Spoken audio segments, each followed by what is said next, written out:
إخواني، ماذا ننتظر؟ هل ننتظر الضمير العالمي؟ أين هو الضمير العالمي؟ إن القدس الشريف يناديكم ويستغيث بكم أيها الإخوة لتنقذوه من محنته ومما ابتلي به. فماذا يخيفنا؟ هل نخشى الموت؟ وهل هناك موتة أفضل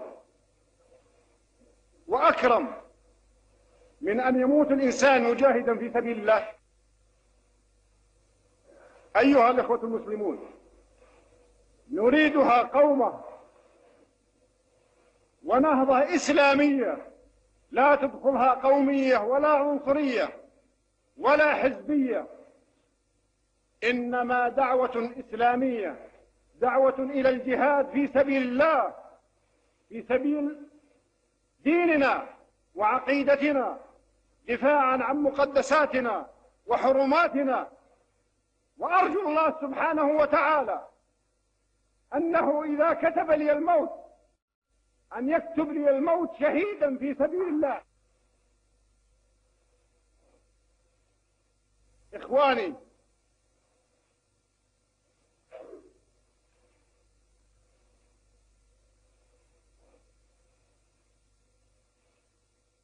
أرجو أن تعذروني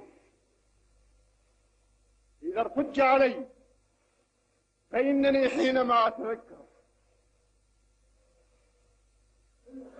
حرمنا الشريف ومقدساتنا تنتهك وتستباح وتمثل فيها المخازي والمعاصي والانحلال الخلقي، فإني أدعو الله مخلصا إذا لم يكتب لنا الجهاد وتخليص هذه المقدسات ألا يبقيني لحظة واحدة على الحياة. الله أكبر. السلام عليكم ورحمة الله. من المؤمنين رجال صدقوا ما عاهدوا الله عليه، فمنهم من قضى نحبه ومنهم من ينتظر وما بدلوا تبديلا.